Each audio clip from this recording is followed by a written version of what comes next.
Ini adalah buku diariku atau journal dari tahun 2003, zaman-zamanku sekolah. Oke, selanjutnya untuk family goal di sini aku menginginkan suami yang berbeda umur 13 tahun, ganteng dan putih. Sebenarnya untuk masalah pasangan aku juga sudah menulis di page yang tersendiri. Jadi di sana judulnya Dear Calon Suami kayak gitu kan.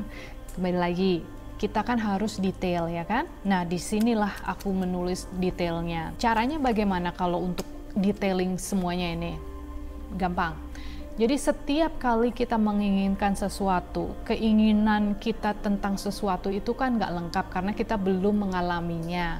Nah yang kita lakukan dalam kehidupan sehari-hari itu adalah mendiscovery atau lihat-lihat lah ya, mencoba ini, mencoba itu. Dari sana nanti kita upgrade apa yang kita rasakan berdasarkan pengalaman tadi. Nah, itulah kenapa aku punya kayak lebih detail di sini apa yang aku inginkan berdasarkan pengalaman. Kemudian aku tulis di sini aku pengen jalan-jalan keliling Indonesia, jalan-jalan keliling dunia, Eropa, USA kayak gitu. It's done. Semuanya sudah terjadi. Terus di sini aku tulis mudik. Suatu hari mudiknya ke luar negeri. Jadi itu artinya aku sudah berkhayal pengen tinggal di luar negeri gitu kan. Dan ini sudah kesampaian juga. Selanjutnya aku punya goal untuk orang tuaku. Salah satunya adalah membuat mereka melaksanakan ibadah mereka yang tertinggi. Dua hal ini aku lakukan dalam waktu 1 tahun. Jadi mereka nggak pakai antri kayak gitu. Aku kurang tahu namanya apa. Yang pasti 3 bulan kemudian dari aku membayar, mereka langsung jalan. Selanjutnya mereka aku bayarin hutang-hutang mereka dan kemudian bayarin mereka liburan.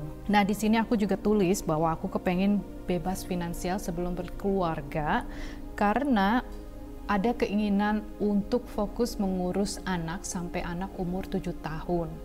Hal ini dikarenakan atau terinspirasi dari omongan dosenku. Jadi waktu itu aku ada dosen baik banget. Dia itu wanti-wanti banget kalau kita sebagai orang tua itu harus satu kasih ASI ke anaknya. Terus dia juga bilang bahwa anak di bawah umur 7 tahun itu adalah masa-masa penting untuk fondasi dia tentang bagaimana dia melihat dunia dengan dasar subconscious information. Jadi program dasarnya setelah 7 tahun biasanya mereka akan secara sadar belajar memasukkan segala sesuatu kepercayaan atau belief yang mereka inginkan. Buat teman-teman yang belum journaling itu penting banget karena ini merupakan salah satu tools kita untuk mencapai apa yang kita inginkan. Dia bisa menulis apa yang kita mau, dia bisa menjadi guide apa yang kita inginkan, dia juga bisa menjadi mentor atau guru buat diri kita sendiri. Kalau kita curhat sama orang lain misalnya atau orang tua misalnya, mereka itu tidak lebih baik dari diri kita sendiri. Siapa yang tahu yang terbaik buat dirinya sendiri itu ya dirinya sendiri, bukan orang lain, karena kasusnya kan beda-beda. Baik buat aku belum tentu baik buat kamu. Istilahnya kayak gitu kan. Teman-teman pernah dengar yang namanya artificial intelligence ya. Jadi itu kan sesuatu yang solving problem atau menyelesaikan masalah karena intelligent atau kepintarannya. Salah satu yang bisa kita lakukan, kita juga punya sistem itu built in di dalam diri kita sendiri. Caranya bagaimana? Caranya gampang banget, kita ngomong sama diri kita sendiri, kita tanyakan ke diri kita sendiri setiap masalah yang kita miliki.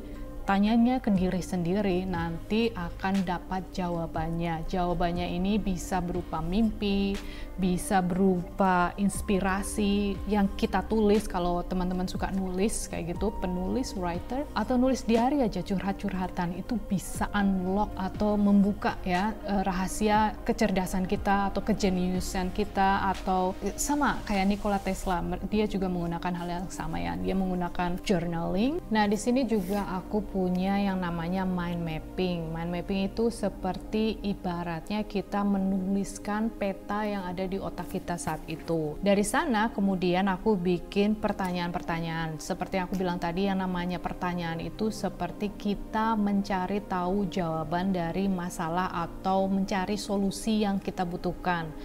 Dan biasanya solusi yang akan didapatkan itu lebih baik daripada solusi yang diberikan oleh pihak luar, orang lain, walaupun itu orang tua kita sendiri. Nah, mind mappingku di sini itu cukup keren dan semuanya sudah terjadi alias aku menjalani hidup yang aku tuliskan di sini. Seperti contoh, aku di sini pengen punya gaji dengan dolar. Kemudian pertanyaannya adalah gimana caranya punya gaji dolar? Itu berarti kan kita harus yang pertama kerja di luar negeri, otomatis gajinya dengan mata uang dari dimana kita kerja, ya kan? Waktu itu pikiranku itu nggak mungkin karena ke Bali aja nggak bisa ya, apalagi ke luar negeri kan saat itu. Kemudian pilihan yang kedua itu kan gimana caranya mencari perusahaan asing yang ada di Indonesia. Perusahaan asing di Indonesia itu ada di 2 tempat ya, di otakku saat itu. Yang pertama itu di Jakarta, karena Jakarta kan ibu kotanya Indonesia, jadi pastilah banyak perusahaan asing di sana.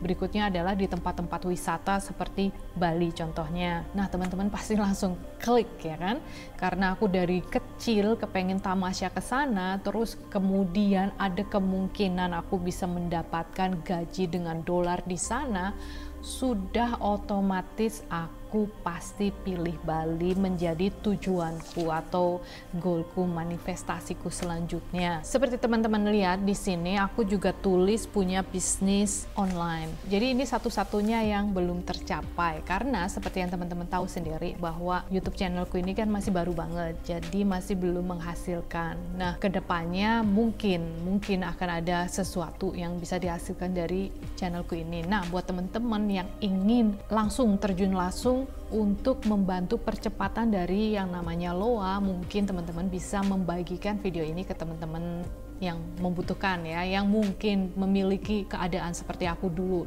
18 tahun yang lalu, punya hutang, nggak bisa bayar kos, kayak gitu. Karena hal ini juga ya, jadi kayak misalnya apa yang aku sebarkan ini otomatis itu kan nular ya, yang namanya frekuensi, vibrasi itu akan nular atau contagious, menular. Jadi kalau misalnya aku memberikan vibrasi yang cukup tinggi atau bagaimana sih caranya, bagaimana arahnya, bukan berarti aku lebih tahu ya, karena semua orang sudah pasti tahu apa yang akan aku sampaikan. Bedanya itu kita semua lupa ketika kita mendarat di bumi ini menjalani hidup sebagai manusia, kebanyakan dari kita itu nggak ingat lagi apa yang akan kita lakukan di sini, pelajaran apa dari hidup ini yang akan kita lakukan. Kita juga lupa bahwa kita itu sebenarnya bisa menjadi supernatural atau bisa melakukan hal-hal yang mungkin di mata kita saat ini itu sesuatu yang nggak mungkin, gaib gitu kan. Padahal kita semua itu tahu bahwa kita bisa, kita memiliki kemampuan untuk melakukan hal itu. Kalau aku mau simplify, itu caranya sebenarnya gampang banget. Kita menjadikan 3 unsur yang ada di dalam diri kita sendiri. Unsur yang pertama itu kan perasaan tadi, emosi atau heart ya, di hati kita ini. Kemudian unsur yang berikutnya adalah mind atau pikiran kita, otak kita, yang kebanyakan orang berpikir bahwa satu-satunya cara kita bisa sukses menjalani hidup kita di dunia ini itu dengan cara menggunakan otak kita, dari mulai belajar, mencari diploma lah, sarjana lah, dan lain-lain. Padahal menurut spirit kita atau jiwa kita, yang namanya apa yang bisa kita dapatkan, kita pelajari dengan modal otak aja, itu misalnya udah mentok nih, paling tinggi. Nah, buat our higher self atau jiwa kita, buat dia, apa yang kita pikir sudah mentok itu sebenarnya dasar, bukan apa-apa kayak gitu. Jadi buat dia, itu masih bisa unlimited ya, atau tanpa batas, masih bisa lebih tinggi lagi. Masalahnya kita nggak pernah nanya sama dia, kita malah nggak nganggep kalau dia itu ada di dalam diri kita sendiri, atau kita bisa connect atau menjadi satu dengan dia. Kita nggak pernah berpikir seperti itu, walaupun sebenarnya tanda-tandanya bahwa dia itu ada, jiwa itu ada sama kita itu gampang banget. Tandanya kalau kita masih bernafas, berarti kita memiliki jiwa atau spirit kita itu maha segala maha, yang super tahu, yang super pinter, yang bisa melihat ke depan, ke belakang, kemana-mana, yang bisa punya akses ke segala macam intelijen atau informasi, yang bisa melakukan super gaib apapun itu, dari mulai instant healing, instant manifestation, dan lain-lain.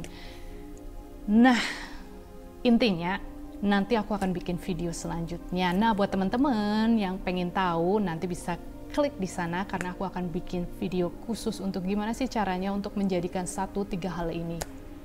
Sampai ketemu di video selanjutnya.